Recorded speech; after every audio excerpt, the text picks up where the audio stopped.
Hello students, আমি শিক্ষা বন্ধু থেকে শ্যামল স্যার বলছি। আজকে যে বিষয়বস্তু নিয়ে আমাদের আলোচনা সেটা হচ্ছে ক্লাস 12-এর স্টুডেন্টসদের কাছে মোস্ট ইন্টারেস্টিং একটা পোর্শন।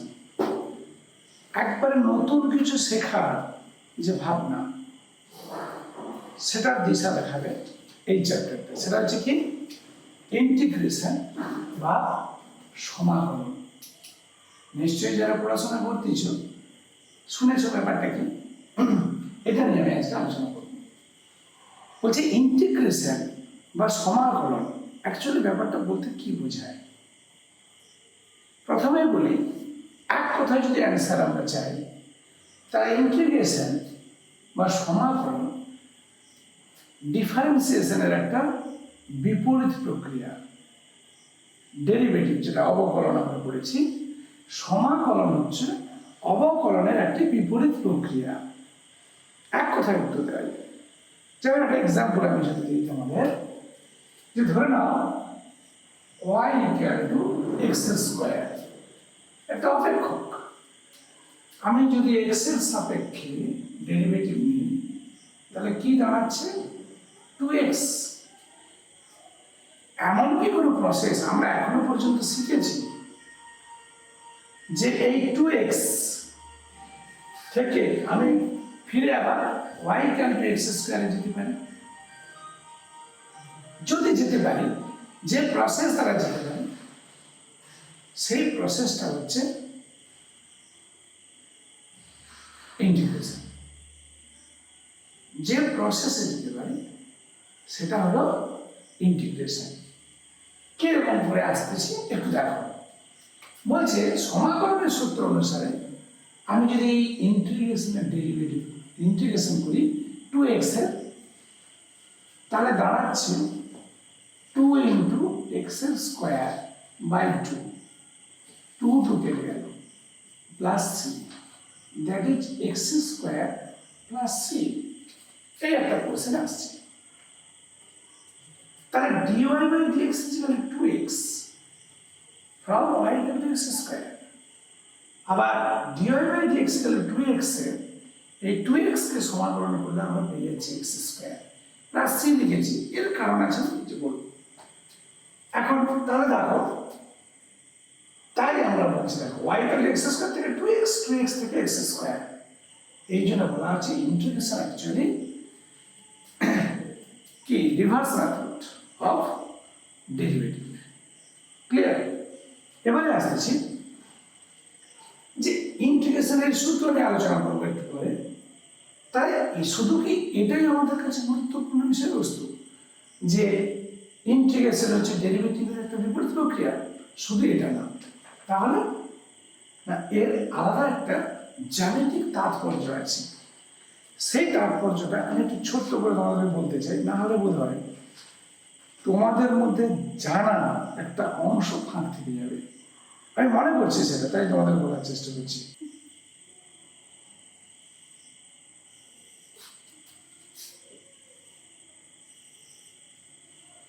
বলছে সমাকলন অ্যাকচুয়ালি তার যে জ্যামিতিক তাৎপর্য একটু বলি। সেটা হচ্ছে কি কোনো একটা অপেক্ষক with respect to x-axis or with respect to y-axis or with respect to xy উভয় এক্সিসের সাপেক্ষে যে ক্ষেত্র তৈরি হচ্ছে সেই ক্ষেত্রের ক্ষেত্রফল নির্ণয়। এটা কিন্তু তার জ্যামিতিক তাৎপর্য। বলছে ক্ষেত্রের ক্ষেত্রফল নির্ণয় কেমন? ধরে নাও y² = 4x একটা অধিবৃত্ত। সেটা যদি আমি ছবি আঁকি, ধরে নাও এটা আমাকে বলছি যে y² = 4x, x অক্ষের ধনাত্মক দিকের সঙ্গে যে ক্ষেত্র তৈরি হচ্ছে। আচ্ছা ভেবে দেখো, এটা একটা ক্ষেত্র, এ কত দূর পর্যন্ত যাবে কিন্তু আমরা জানি না। এটা কিন্তু সমাকলনের দ্বারা তৈরি করা যায়। আবার বলছে ধর একটা বৃত্ত,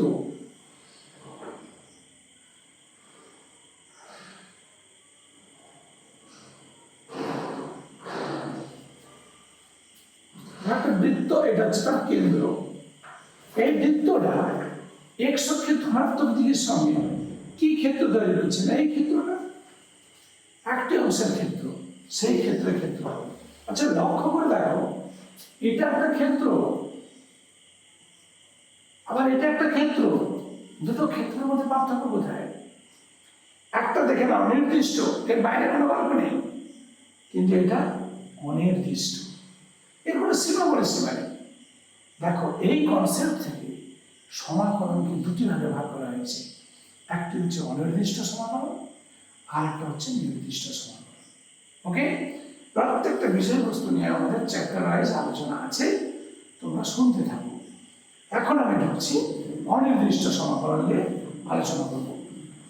এবারে আসছি সমাকলন সমাকলন বলেই যাচ্ছি, সমাকলন সমাকলন বলে যাচ্ছে, কিন্তু সমাকলন চিহ্নিতকরণ করবো কিভাবে?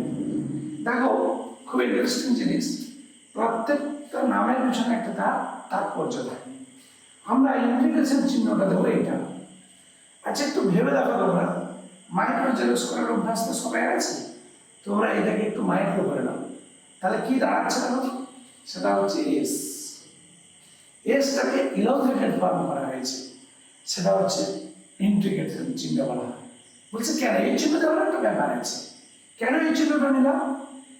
আমরা ইন্টিগ্রেশনের যে ক্ষেত্রফল নির্ণয় করব, সেই ক্ষেত্রফল আমাদের জানা কোনো ক্ষেত্র নাও হতে পারে, ত্রিভুজ, চতুর্ভুজ, যা কিছু নাও হতে পারে, বৃত্ত, কিন্তু তাহলে সেগুলো নির্ণয় করবো কিভাবে? যেমন এই ছবিটা থেকে দেখো, যদি আমি এই ছবিটাকে একটা নির্দিষ্ট আকার দিই, ধরো এই সরলরেখা, এই অধিবৃত্ত y স্কয়ার = 2x 4x, আর x অক্ষ, তার গঠিত ক্ষেত্র কোনটা? এই অংশটা, এই অংশটা, এই অংশটা আমাদের জানা কোনো চিত্র নয়। তাহলে এর ক্ষেত্রফল যদি আমাদেরকে নির্ণয় করতে হয়, তাহলে একে অসংখ্য ক্ষুদ্র ক্ষুদ্র অংশে বিভক্ত করতে হবে, খুব ক্ষুদ্র ক্ষুদ্র অংশ। এটা আমরা পরবর্তীকালে পড়ব। এই অসংখ্য যে এরিয়া, ক্ষুদ্র ক্ষুদ্র যে এরিয়া, তার সমষ্টি হচ্ছে টোটাল এরিয়া। সারা এনি এরিয়ার ছোট ছোট ছোট ছোট ক্ষেত্রের ক্ষেত্রফলের যোগফল, তাই সাম এস ইউ এম, সাম অর্থের যোগ, সেই এস তাকে ইলংগেটেড ফর্মে ইন্টিগ্রেশন চিহ্ন হিসেবে ব্যবহার করা হয়। ওকে, এরপরে আমরা ইন্টিগ্রেশনে ঢুকে যাব। ইন্টিগ্রেশনের সূত্র দেখো, বলছে integration of x to the power n d x, সূত্র বলা হচ্ছে x to the power n plus 1 by n plus 1 plus c. বলছে ইনভার্স মেথড যেহেতু, তাহলে আমরা এটা ডেরিভেটিভ করে দেখি, যদি এটা পেয়ে যাই তাহলে বলবো আমাদের ঠিক আছে, করি না ddx। এখন আমরা এটা করছি ddx of x to the power n plus 1 by n plus 1 plus c। দেখো 1 বাই n প্লাস 1 ধ্রুবক পদ বেরিয়ে গেল, x to the power n plus 1, n plus 1 into x to the power n plus 1 minus 1, plus ধ্রুবক পদের derivative 0, n plus 1 n plus 1 কেটে গেল, দেখো x to the power n, তাহলে x to the power n এর derivative x to the power n plus 1 by n plus 1 plus c। এবারে বলছে আরেকটা এক্সাম্পল দেব, নাও x কিউব dx, তাহলে x কিউব এর ডেরিভেটিভ ইন্টিগ্রেশন হচ্ছে x to the power 4 by 4 plus c, plus c। এবারে আমরা c নিয়ে একটা আলোচনা করি। বলছে c কি জন্য ব্যবহৃত হয়? দেখো c কে অ্যাকচুয়ালি বলা হয় ইন্টিগ্রেটিং কনস্ট্যান্ট, সমাকলনের ধ্রুবক। কি অর্থে? অনির্দিষ্ট অর্থে। তার নির্দিষ্ট ব্যবহৃত হয়, কিন্তু সেটা উড়ে যায়, কেটে যাবে। অতএব ইন্টিগ্রেশনের ক্ষেত্রে প্লাস সি ইউজ করা হয়। কেন? ধরে নাও এই যেটা করছি আমরা, y ইকুয়াল টু ধরো x to the power 4 plus c, এটা ছিল, তাহলে তার ডেরিভেটিভ কি? dy by dx is equal to 4x cube, এটা c না করে আমি বললাম ধরো 5, তাহলে 4x কিউব প্লাস কি হবে? 0। তাহলে আমরা এখন শিখেছি, তাহলে 4x কিউবকে ইন্টিগ্রেশন করলে আমি x টু দি পাওয়ার 4 পাবো, তাই তো? এটা করছি।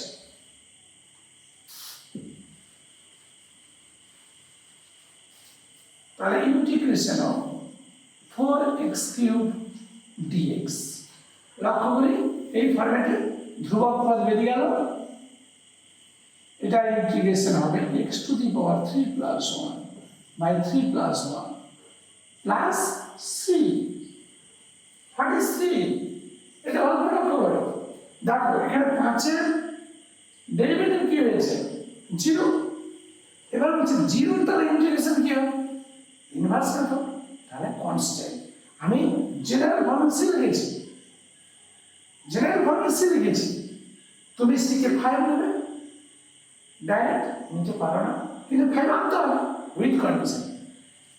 দেখা গেল x এর মান এত হবে, y এর মান এত হলে c এর মান কত। এখন প্রশ্ন হচ্ছে তাহলে x y এর মানের পরিবর্তনের সঙ্গে সঙ্গে c এর মানের পরিবর্তন হচ্ছে, তাই এটা অনির্দিষ্ট, এই জন্য এটাকে বলা হচ্ছে অনির্দিষ্ট ধ্রুবক।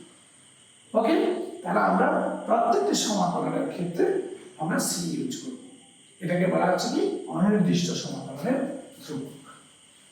যাক, এবারে আসতেছি অন্যান্য সূত্রগুলো, এগুলো সবই জানা, সবগুলোই দেখাচ্ছি। sin x dx বলছে cos x এর ডেরিভেটিভ কি minus sin x ddx of cos x সমান মাইনাস sin x, তাহলে integration of sin x dx হচ্ছে minus cos x plus c। এইখানে আরেকটা জিনিস বলে নেই, এই যে dx, এই যে sin x কে যে x⁻n, এটাকে কি বলা হয়? যাকে আমরা সমাকলন করতেছি সেটাকে বলা হচ্ছে ইন্টিগ্র্যান্ড বা সমাকল্য। এই dx-টা কি আমি কার সাপেক্ষে করব, এখানে চলরাশি কোনটা, ভেরিয়েবল কোনটা, সেটা হচ্ছে x। কি করে বুঝবো? ধরে নাও sin x এর আগে y ছিল, তাহলে এখানে কার সাপেক্ষে ডেরিভেটিভ, x এর সাপেক্ষে ডেরিভেটিভ, সুতরাং এটা এখানে y হচ্ছে কনস্ট্যান্ট, তাই y টা ধ্রুবক বেরিয়ে যাবে। আমি কি করে বুঝবো y ধ্রুবক? x এর সাপেক্ষে, এখানে x হচ্ছে dx হচ্ছে চলরাশি, কার সাপেক্ষে আমরা সমাকলন করব। এটা থেকে আরেকটা জিনিস বোঝায় যে এই অপেক্ষকটা x অক্ষের সঙ্গে যে ক্ষেত্রটা হচ্ছে সেই ক্ষেত্রগুলো আমরা নির্ণয় করতেছি, এটা থেকে বুঝতে পারবো আমরা। ওকে, এইভাবে আমরা ঠিকই করবো। দেখো cos x dx sin x plus c, tan x এর ডেরিভেটিভ sec স্কয়ার x, তাহলে sec স্কয়ার x dx এর integration tan x plus c, cosec square x, cot x এর derivative minus cos square x, cos square x এর integration minus cot x plus c, sec x এর derivative sec x tan x, তাহলে sec x tan x integration sec x plus c।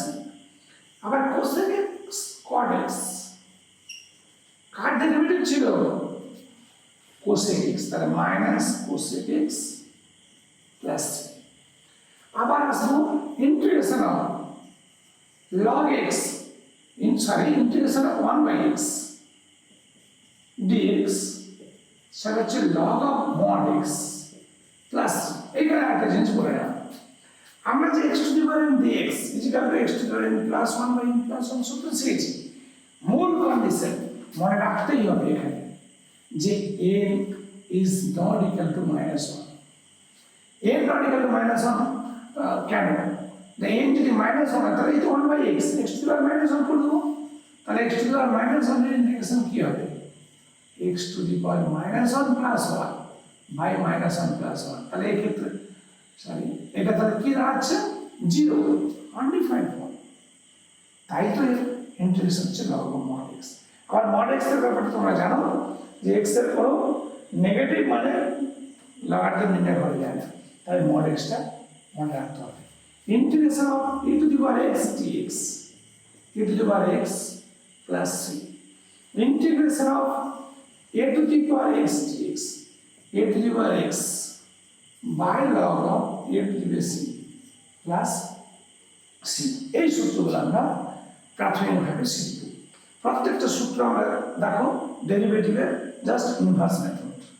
ওকে, এখানে একটা example আমি দেখাচ্ছি আমাদের।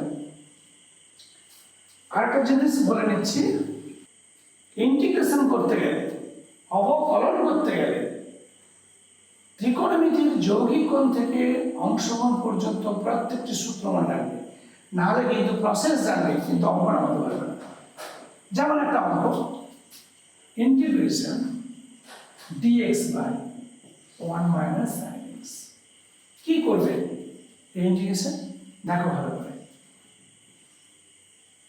1 plus sin x দিয়ে আমরা উপর নিচে গুণ করব।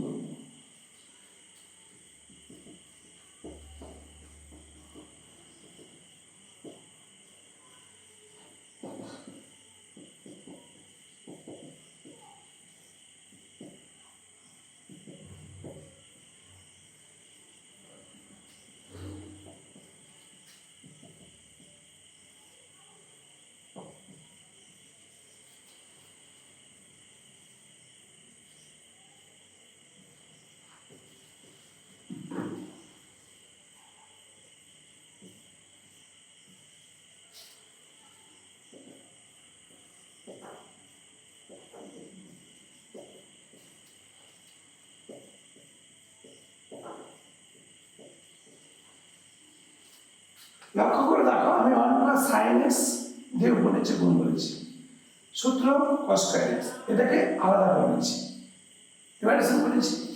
দিয়ে দেখো 1 বাই cos স্কয়ার x মানে sec square x, sin x by cos square x, sin cos আলাদা একটা cos sec x। তাহলে এবার দেখো, আমার কিছু মনে নেই কিন্তু আমি ডেরিভেটিভটা ভালো করে শিখেছি, তাহলে কি করবো? ইন্টিগ্রেশন, কোনো সূত্রই মনে নেই। দেখো sec স্কয়ার x কার ডেরিভেটিভ? tan x এর ডেরিভেটিভ নিশ্চয়ই জানো সবাই। তাহলে এখানে আমি লিখব tan x plus sec x tan x কার ডেরিভেটিভ? sec x এর ডেরিভেটিভ, তাহলে লিখব sec x প্লাস c লিখতে বলেছি। এইখানে আবার c লেখার আর একটা ব্যাপার আছে, বলছে আপনারা শেখাবেন প্রত্যেকটি ইন্টিগ্রেশনের শেষে c দিতে হবে, অনির্দিষ্ট সমাকলনের ধ্রুব। বলছি এটা একটা ইন্টিগ্রেশন, এটাও একটা ইন্টিগ্রেশন, তাহলে তো আমি এখানে প্লাস c1 দিতে পারতাম, তাহলে এখানে প্লাস c2। দেখো এটা একটা ধ্রুবক, এটাও একটা ধ্রুবক, তাহলে দুটো ধ্রুবকের যোগফল তো ধ্রুবক, তাই এটা সি দ্বারা প্রকাশ, একটা সেট ক্লিয়ার। ক্লিয়ার? তাহলে এখানে ভালো করে দেখো, তুমি এই ত্রিকোণমিতিক ফাংশন যদি না মনে রাখো তাহলে এই অঙ্ক তুমি কখনোই নামাতে পারবে না। কিন্তু তুমি জানো যে ইন্টিগ্রেশন এইভাবে হয়, কিন্তু ক্যালকুলেশন কোনোভাবে করতে পারবে না। আরেকটা এক্সাম্পল দিচ্ছি, প্রচুর ইম্পর্টেন্ট, তোমাদের পড়ে বলে দিচ্ছি, পড়ে।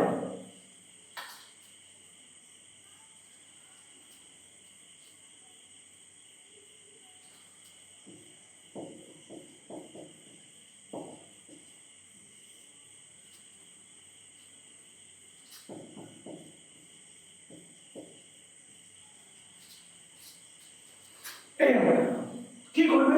তুমি স্যার আমি cos c plus cos d সূত্র কাটাবো, হ্যাঁ এখানে কি করবে? কোনো সূত্র আকারে নেই, একবার পার্টিকুলার কেস আমরা বলে দিচ্ছি। এখানে আছে cos x cos 3x, তোমাকে তার পূরক দ্যাট ইজ sin 3x দিয়ে উপর নিচে গুণ করতে হবে। ধরে নাও এখানে sin 4x আছে, তাহলে cos 4x দিয়ে উপর নিচে গুণ করতে হবে। এখানে ধরে নাও sin 5x আছে, তাহলে cos 5x দিয়ে উপর নিচে গুণ করতে হবে। তার কারণটা কি এখন দেখতে পাবে, দেখো cos 3x sin 3x দিয়ে গুণ করছি,